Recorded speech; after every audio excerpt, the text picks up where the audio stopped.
least it's a little warmer in here, right? How many? It got really cold today, didn't it? So, how many of you have you ever thought about a question you would ask God if you got a chance to ask Him a question? You know what I'm saying? Like if you had one shot that you could ask God a question or whatever it might. Have you ever thought about what that question would be?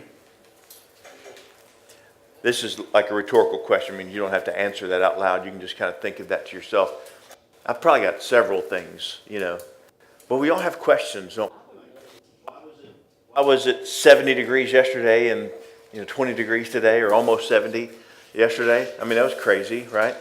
Some places not too far, hammered with snow. Sorry, they're working on my mic back there. It's kind of going crazy, but they're doing the best they can. This room sometimes does kind of freaky things with our mics. I don't know what it is, but anyways, so we all have questions, don't we? And so we've spent the last few weeks. If you're new, this is your first time with us. Man, thankful that you're here at the Well, joining us for our young adult worship. And if you don't consider yourself a young adult, you are now, because you're at a young adult worship service. So no matter what your age is, you're now a young adult. So, because I am, that's why I'm here, because I want to be a young adult again. But anyway, so we all have questions, don't we? Like why this? Why did this happen? Why did it happen now? Not just like why did it happen? We have those questions, but why now? Why did it happen to that person? That didn't seem fair. Last week we looked at we're going through the book of 1 Peter. So we're looking at things that cause us to be overwhelmed. And listen, you are in a season of life right now where it's pretty easy to get overwhelmed, right? I mean, every season of life is kind of easy to get overwhelmed, but you are in a season of life, whether you're in college or you're out of college or you didn't go to college and you're working. It doesn't matter. Maybe you have a young family. I don't know what it is in your life, but we all have those situations that rise up from time to time that cause us to feel overwhelmed. And let me just be the bearer of bad news, okay? I'm like 20 years your senior, most of you, all of you actually, and so it doesn't get better. Well, it gets better, but you still have moments that overwhelm you. Those moments just don't go away, okay? I used to think, I can't wait till I get out of high school, I'll get on to college, and I won't have to worry about anything anymore.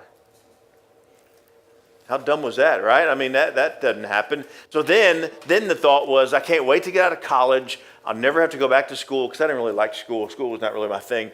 So, I went just, anyways, that's what I was supposed to do, I guess. But I can't wait to get out of school. I'll never have to go to any schooling again. I won't have to worry about, there's certain things I won't have to worry about people worrying about where I am or all that. Not gonna happen. It's all, there's always things that cause us to feel overwhelmed. And no matter what season of life you are in, there are opportunities for you to feel overwhelmed.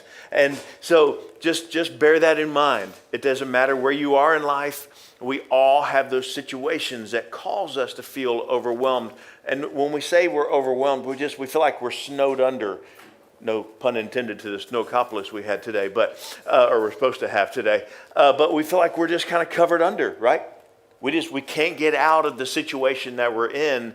And sometimes, and you know this as well as I do, the situation may not be horrible, but because we've been in that situation, whatever that situation is, for any length of time, it seems like it's worse, doesn't it?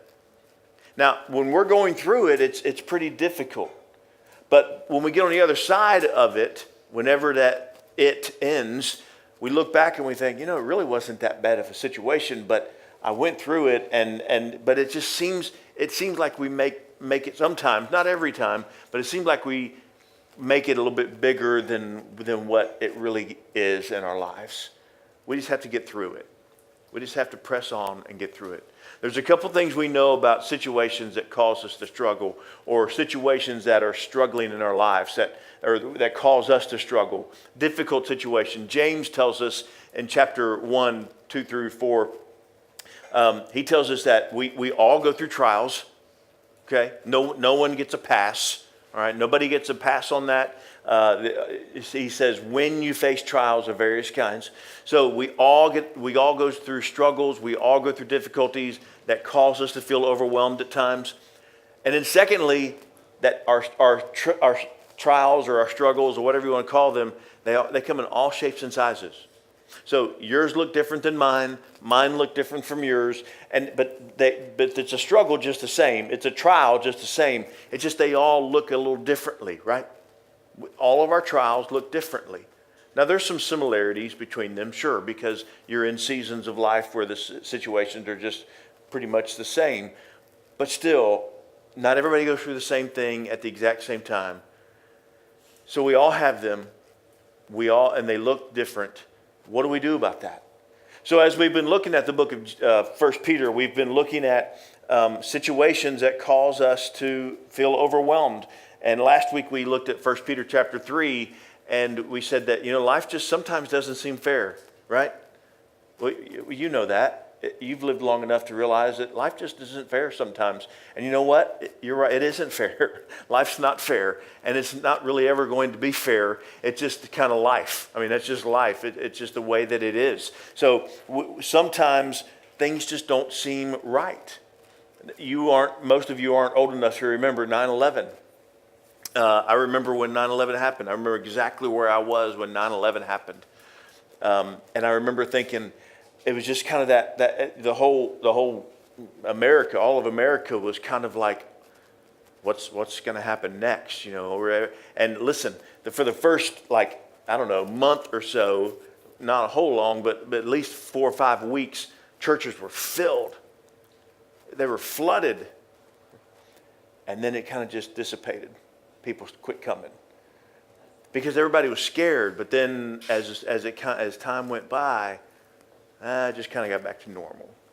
But I remember thinking 9/11, man, there was nothing fair about that. It was a tragic time. School shootings.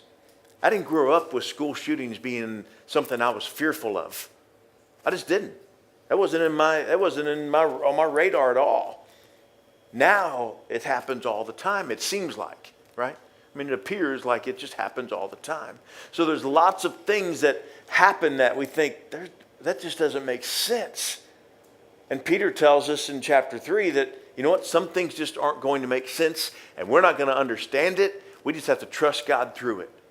And we live in a dark world, right? We live in a dark world, and it's getting darker and darker, it seems like, as we go along. And so we just have to get used to the fact that it's just not going to be, things aren't going to be the way that we think they should be. What do we do with that? Because it's going to cause us to be overwhelmed. And when we have those situations, our first thought, usually my first thought is, where is God in all of this? I have a question. God, I got a question. Where are you? Why did you allow this to happen? So let's look at 1 Peter chapter 4, verses 12 through 19. Kind of not a super long passage, but we're going to look at when we feel overwhelmed. We have overwhelming questions from times, right?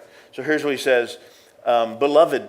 Now remember, I've said when you see that word, brethren, whatever translation you use, brothers, beloved, whatever, he's talking to, if you have a relationship with Christ, if Christ is if you say that Christ is in your life, then he's speaking to us. Now this wasn't written to us, I get that. It was written a long time ago to a select certain people, but it's there for us. It's a promise for us. It's a command for us that have a relationship with Christ. He says, beloved, do not be surprised at the fiery trial when it comes upon you to test you as though something strange were happening to you. He's like, look, don't let this catch you. Expect this, okay? This trial that you're going through, yes, I know it's difficult, but guess what? It's there. Don't let it surprise you. It's there for a reason. And then he says something even more confusing. Verse 13, but rejoice. Now, I don't know about you, but that's hard to swallow, isn't it? It's hard to swallow when okay, so not only are we not to be surprised by the trial, but we are to rejoice in the trial, be happy for the difficulty that we're going through. So I'll get on to that in just a second. But he says, but rejoice insofar as you share Christ's sufferings, that you may also rejoice and be glad when his glory is revealed. If you are insulted for the name of Christ, you are blessed. That'll bless you, won't it? Because of the Spirit of glory and of God rest upon you. But let none of you suffer as a murderer or a thief or an evildoer or as a meddler. So don't suffer for doing wrong things. Don't do the wrong things and suffer. Do the right thing and you're still going to suffer. He says, yet if anyone suffers as a Christian, let him not be ashamed, but let him glorify God in that name. For as it is time for judgment to begin at the household of faith, household of God. I don't read very well, by the way. I don't know if you've noticed that over the last few weeks. I start reading and then I just put words in that aren't there. You know, I don't know why I do that, but they're not there. It's not in my scripture, and it's not on the word. It's not. I just read the wrong word sometimes. He says, "For it is time for judgment to begin at the household of God, and if it begins with us, what will be the outcome for those who do not obey the gospel of God? And if the righteous are scarcely saved, what will become of the ungodly and the sinner? Therefore, let those who suffer according to God's will entrust their souls to a faithful Creator while doing good." I know we've prayed a couple times already, but let me pray real quick. Father, thank you so much for your word. Thank you for the instruction that we can gain from it. And it's not just an instruction book. It is your holy word, infallible, inerrant word. Lord, speak to us now, for we are your servants and we are listening. And we ask these things in your name. Amen. So what does that passage, through all of the stuttering and all the stumbling, what does that mean to us? What do we do then? We know that James says we all have trials. They look different, but we all go through them, right? So we know those two. We all have that in common. We have something in common. Even if you're not a Christ follower, even if you don't have a relationship with Christ, you're going to suffer. We all are going to suffer, right? We go through difficulty. It's just life. It's not just a spiritual thing. As one pastor I listened to, it's a thing. He says it's a thing. It's not just it just happens. That's life, right? But especially for those of us that have a relationship with Christ, it happens. Now, this is not a great motivational speech, right? You have a relationship with Christ, great. You're going to suffer for that. So that's not something that you pay people to come in and motivate you with, but that's just the truth. That's what God's word says. So what do we do when we don't know what to do? When life has taken us a turn that is causing us to feel overwhelmed and we have just some deeply rooted questions. What do we do then when we don't know what to do? You've been there, right? You've been in situations where you just, I don't know what to do. I don't know what to do now. I've told you the story about when I was in college and I failed a class, and because I cheated, and I deserved to fail the class. I deserved to be expelled from the school, but I did. They had mercy and grace, or maybe just a moment of lapse of good judgment, and they let me stay in the school by the grace of God.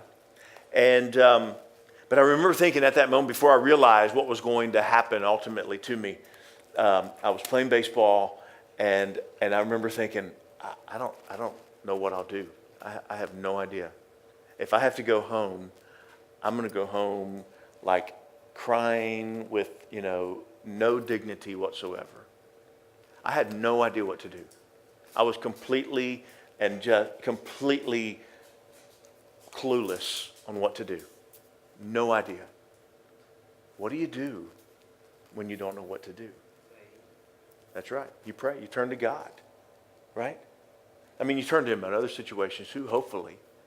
But you turn to God. So what God's Word tells us, and some of this, let me just tell you right before we ever even get started into what I'm Baptist, so there's 3 points. But Not that you have to be Baptist or anything, but I'm just saying there's 3 points usually. But these won't answer a lot of your questions, or they may not even make you feel, oh man, that's great. I'm glad I heard that message, because it's not all positive, but it is all from Scripture, so it is all from God's Word. So when you're overwhelmed, when you have lots of questions, when you have questions, you have to think of these things. You have to realize that you may not get an answer, at least not right away. He says that in he alludes to that a little bit in verse 12, I think. When he says, beloved, do not be surprised by the fiery trial when it comes upon you to test you as something strange were happening to you. He doesn't really give us an answer, right?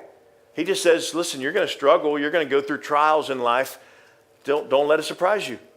You may not get an answer. When you have questions for God, when you are questioning, why is this happening to me? Or why is this happening to her or him or them or us or whatever? Why is this happening? You may not get an answer, at least not right away. Look at with me, one of my favorite minor prophets. And listen, minor prophets, if you know anything about Scripture, minor prophets are not called minor prophets because they were less important than the other prophets.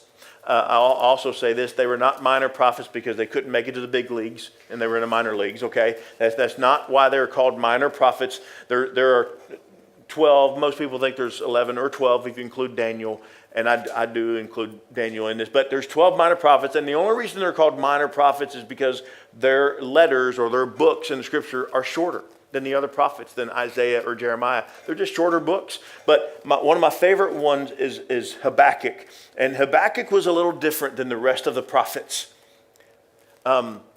Because Habakkuk, here's what a prophet did. A prophet would come, and they were, especially in the Old Testament, they were there in a time when God was kind of basically silent to the people. He would speak to the prophet, and the prophet would then speak to the people on the behalf of God. Okay? Everybody got me? Everybody with me so far? Habakkuk is a little different than that. Habakkuk he didn't speak to the people on God's behalf. He didn't hear from God and speak to the people. What Habakkuk did was he saw this social injustice. And man, we have that in our world, right? He saw this happening to his people, to God's people, to the Israelites, and he cried out to God on behalf of the people. So it was a little backwards kind of, but that's who Habakkuk was. So he sees what's going on, and here's what he says in Habakkuk chapter 1, verse 2 through 4. Listen to what Habakkuk says. O Lord, how long shall I cry for help, and you will not hear? Or cry to you violence. I'll say violence to you, and you will not save. Why did you make me see this iniquity or these sins, these things that are going on? Why did you make me see all of this? And why do you idly look at wrong? Why do you sit here and watch this and do nothing about it? Basically is what he's saying. Destruction and violence are before me. Strife and contention arise. So the law is paralyzed and justice never goes forth. For the wicked surround the righteous, so justice goes forth perverted. So basically, Habakkuk cries out to God. He has this question for God, but he doesn't get an answer. And how many of us have said that? Lord, how long will this last? How long will it? Man, this class surely has to end soon, right? Or this message surely has to end soon, or something. I mean, how much longer do I have to endure this? That's what Habakkuk, he complains about the violence, and he wonders where God is and why won't God fix it? And I bet anything, even though I'm not a betting man, I bet anything that each and every one of you, I know I have, we have all been there in our lives at one time or another. Maybe not to that extent, I get that. But we've all been there, right? In some capacity, in some shape or form. We've all been there when we felt like God is just, he's taking a break or something. And how much longer do I have to wait? We pray for people who are sick and they don't get better. Or not like they don't get healed on earth, right? They don't get better. Sometimes that shakes our faith, right? In Habakkuk 1:5, listen what he says. This is God's answer to Habakkuk. The first part. Look among the nations and see, wonder and be astounded, for I am doing a work in your days that you would not believe if I told you. So picture this. Habakkuk sees all of this evil happening to God's chosen people. He cries out to God, wondering where God is. Why isn't he fixing this? What's he going to do about it? How much longer is this going to go on? And God answers him and says, look around you and see, I'm going to do something, but I'm not going to tell you what I'm going to do because you wouldn't believe it if I did. That's just got to be heartwarming for Habakkuk, don't you think? No, we want answers, right? We want, I was watching, what was that? A Few Good Men the other day. And it was, I want the truth, right? We can't handle the truth sometimes. We can't handle sometimes the truth that God is saying to Habakkuk, and I think he says to us quite often, maybe not audibly, although that'd be kind of cool if he did, but he doesn't do that audibly where we can hear it, but he says sometimes, listen, I'm going to fix it, but I'm not going to tell you how, because if I told you how, you wouldn't believe it anyways. And we'll get into that in just a second, how he fixes it, but he says, I'm going to do something, and you just have to trust me, because you wouldn't believe it if I told you how I'm going to do it. The book of Job writes, I cry out to you, O God, but you do not answer.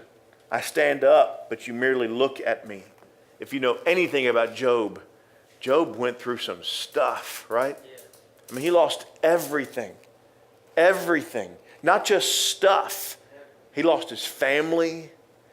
He lost everyone except for himself. He lost everything. And he cries out to God, but he says, but you don't answer me. Why aren't you answering me? Why are you silent? Why don't you answer? Look back at Habakkuk chapter 1, verse 6. God gives him the answer, but it's not the answer Habakkuk's looking for. Remember in verse 5, he said, I'm going to do a work that you wouldn't believe if I told you. In verse 6, for behold, I am raising up the Chaldeans, that bitter and hasty nation who march through the breadth of the earth to seize dwellings not their own. So basically, here's what he's saying to him. Now, God is saying, look, I'm not going to fill you in on everything, but I'm going to fix it. And here's how I'm going to fix it. I'm going to take an even more ruthless people and raise them up to fix what is going on. Now, can I just pause a second and ask, what about that makes sense? None of that makes sense, right? It just doesn't make sense that God would use these people. It just doesn't make sense that God would do that, right? We were in a small group this morning talking about Moses and how Moses was rescued, and said the story of Moses after his birth, and how just God orchestrated all of that. And I was thinking as Kenny was teaching the class, I was thinking about, and I'd never really thought about it before, but Moses was raised because of how Moses was rescued by Pharaoh's daughter, because he was supposed to be put to death because he was not an Egyptian, he was a Hebrew, and all the Hebrew boys were supposed to be put to death. But his mother saved him, hid him for 3 months, and then rescued him, put him in a little bag, or not a bag, with a basket, a Longaberger basket or something, I don't know. But put him in a basket floating down the stream or down the river, and he was saved by, it wasn't Longaberger, but you know what I'm saying. So it was, so he was rescued by Pharaoh's daughter. And so then he was raised in Pharaoh's house, in the palace. So, which means he was well educated. He knew the language. He knew how to talk to Pharaoh. He knew, and then fast forward years later, God would use Moses to come back to free the people. Now, there's a whole different message, and even messages in there that we're not going to get into. But I was thinking, as Kenny was teaching that this morning, I was thinking, I've never thought about the fact that God used the Egyptians, who were not God's chosen people, to train Moses so that he could come back and deliver the people out of bondage and slavery from the Egyptians himself. He was trained in their way. So he used an evil people to train one of his chosen servant, Moses. And he's doing the exact same thing here in Habakkuk.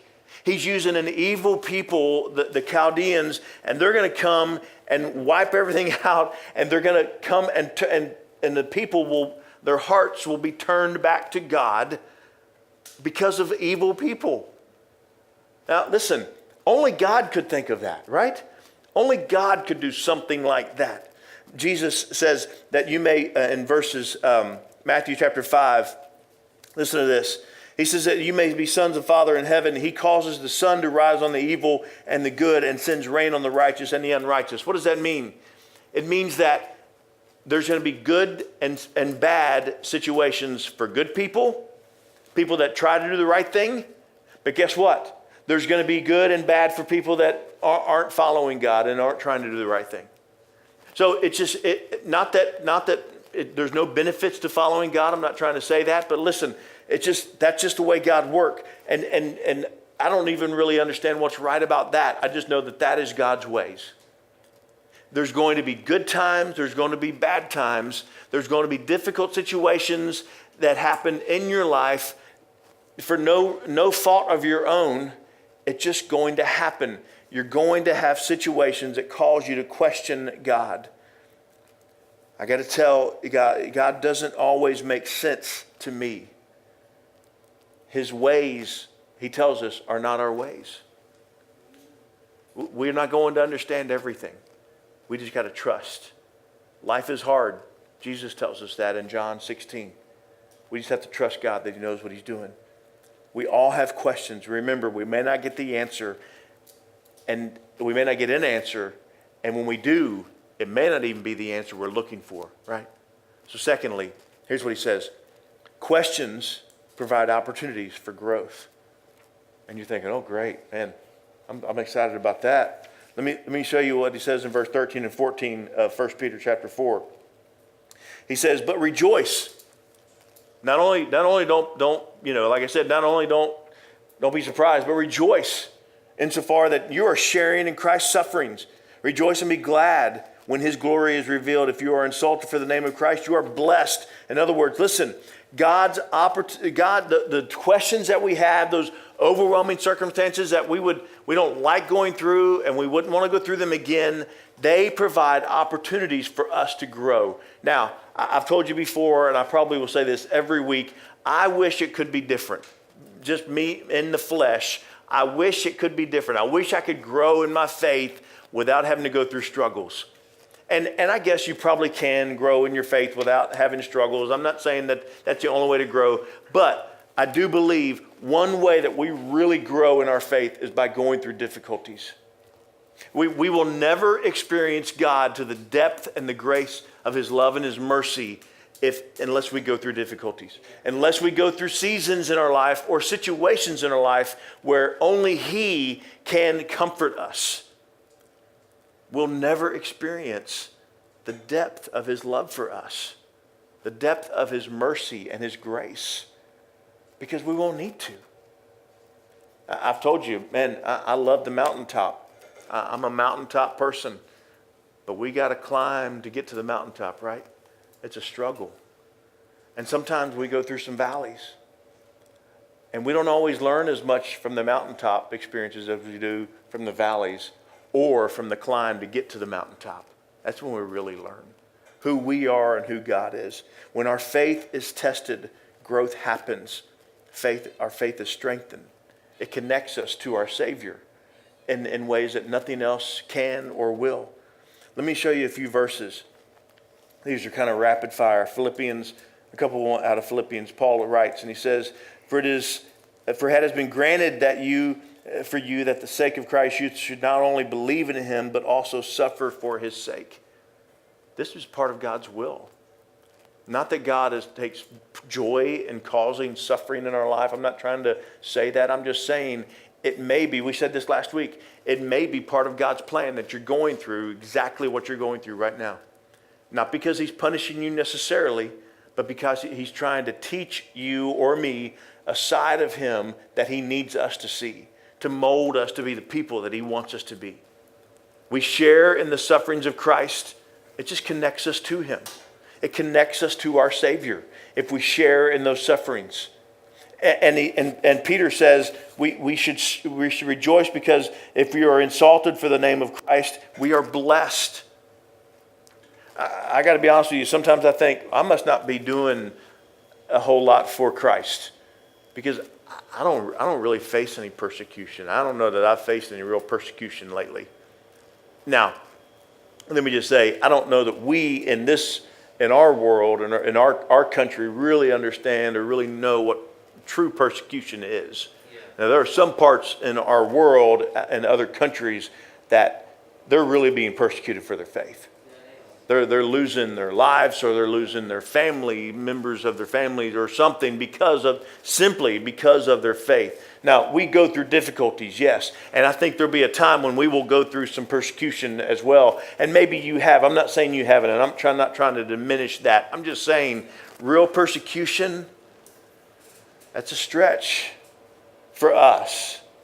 But when we go through that, it connects us to our Savior in a way that nothing else can. And in the last verse, Psalm 119 said, "It is good for me that I was afflicted, that I might learn your statutes." I don't always look at difficulty that way. But listen, it's good sometimes that we go through difficult situations because it teaches us how to rely on God more and not on ourselves. If everything was good, I could do it on I wouldn't need God. I was telling somebody earlier, I was a little late getting here this afternoon. Well, I was early and then I had to leave and then I came back because I went and met with just a missions organization. But I was telling them that we go to this every other year. I take a group. Some of you have been to Wales with us. I talked about this a couple weeks ago. By the way, we're going to Wales this summer. If any of you are interested in going, just come see me afterwards. I'd love for you to give you information. So I have a friend named Kevin and Amanda Wilhite that live in Wales. They're missionaries. They're from Georgia. So they're good Southern people or whatever. But they live in Wales. They've been there for 9 years now. They have 3 daughters. And I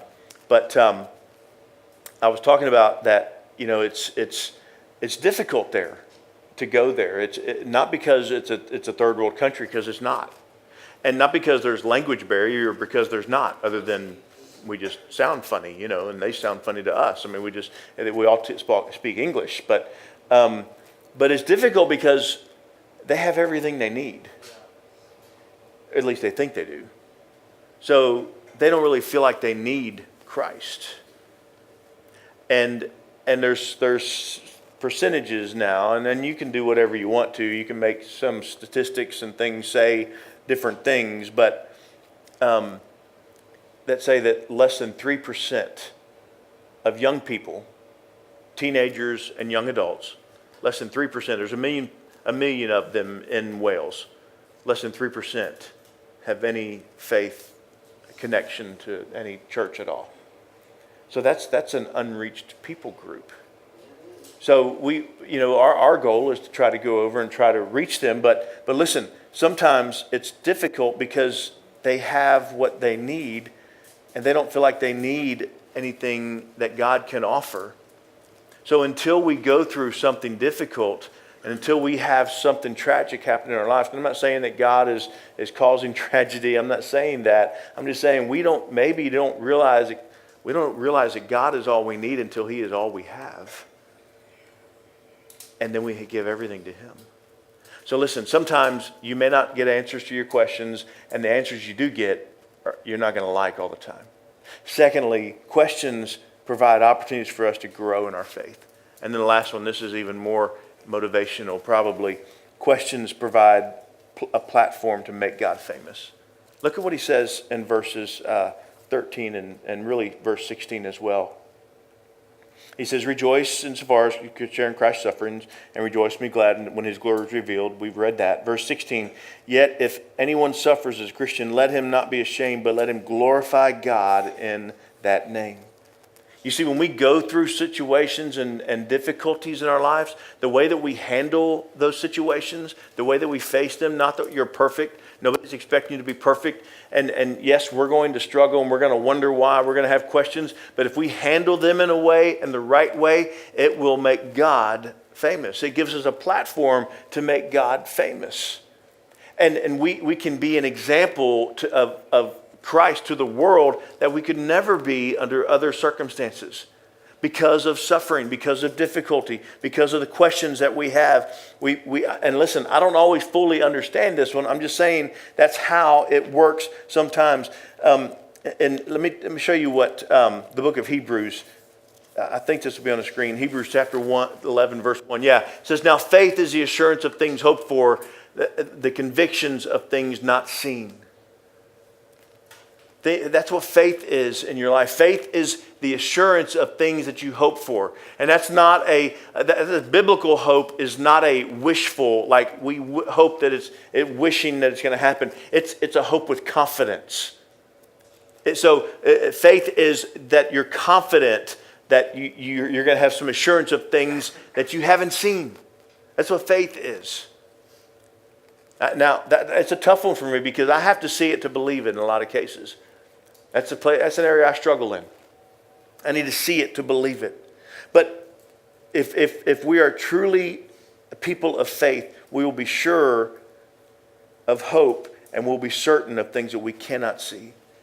God will allow you to grow, and He'll give you a platform to make Him famous if you handle it the way that He wants us to handle it.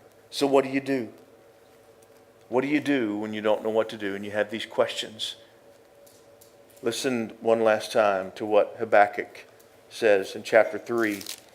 There's only 3 chapters in Habakkuk. That's why he's a minor prophet. Now remember, chapter 1, he questions God about the injustice. Chapter 2, and God gives him an answer, but it's not a good answer, at least not to him. Chapter 2, he answers again. God just kind of blows him off again, kind of. Here's what he does. Comes around in chapter 3, verses 17 through 19. Here it finishes the book. Though the fig tree should not blossom, nor fruit be on the vines, the produce of the olive fail, and the fields yield no food, the flock be cut off from the folds, and there be no herds in the stalls. So in other words, he's saying, if nothing happens the way that I want it to happen, if everything continues to go south, okay, if everything it just doesn't go my way, if it continues to just go down, then he says in verse 18, yet I will rejoice in the Lord. I will take joy in God, my salvation. God the Lord is my strength. He makes my feet like the deer's, and He makes me tread on my high places. He's saying this: even if things never make sense to me, even if I still have questions that go unanswered, even if things happen that I never fully understand on this earth, I will still praise God. Not because I'm glad that the situation didn't happen the way that I wanted it to happen. I just know that God is God. And He is sovereign. And as we sang, God is good. He's a good Father. And a good Father doesn't always just allow good things to happen to us, right? I mean, a good Father protects us. But a good Father also disciplines. A good Father also allows us to go through some things that, I'm a parent of 2. Luke is here tonight. And I've said before, as a parent, I want to protect my children from everything, right? Especially when they're younger. Not so much now, but no, I'm just kidding. When they're younger, you want to protect them from everything. And yes, there are certain things that I would definitely, but if I protected them from everything, then they may not learn that there's danger there, right? There's some things we just have to learn on our own. Some difficulties we have to go through. Not because God doesn't love us, but maybe it's because God loves us so much that he knows we have to see that difficulty to really truly experience his grace and his mercy. We may not fully understand it, but we have to accept that God knows best. I may have mentioned this before. I have a touch of ADD, I think. I was never diagnosed with that, but they didn't really have those those letters when I was growing up. We didn't have that stuff. But but I think I do. Because I can't stay focused on anything. I squirrel, and all that. I can't stay focused. So what I do in my prayer time, most of the time, when I'm trying to have some quiet time, I journal. And it just helps me stay kind of focused. It helps me stay on task. And there's something that I pray just about every day. I would say every day, but I don't want to stretch that because I miss days, right? We're all, I'm like anybody else. I miss some days. But every day that I write in my journal, I write this, and I'd show you. It's not secret. It's not a diary. I'm not ashamed to show it to anybody. But I say this phrase towards the end of every time that I journal. I write a phrase down that Satan. It's four little phrases. Satan, you will not steal my future. I'm just making that proclamation to him. I'm not going to allow him to derail whatever God has planned for me. I said, Satan, you will not steal my family. What's the third one? Man, I just did it, and I can't think of what it was. Satan, you will not steal my future, my family, my focus. And then the last one is that you will not steal my faith. No matter what happens on this earth, no matter what I go through, no matter what anybody in my family, you're not going to steal my faith. Can I just say, I don't write that down because I do that perfectly, okay? Because trust me, I don't do anything perfectly. I write that down just for me, that I would remind myself that, you know what? It doesn't really matter what the circumstances or my circumstance looks like, because God is still God. And he is still on the throne.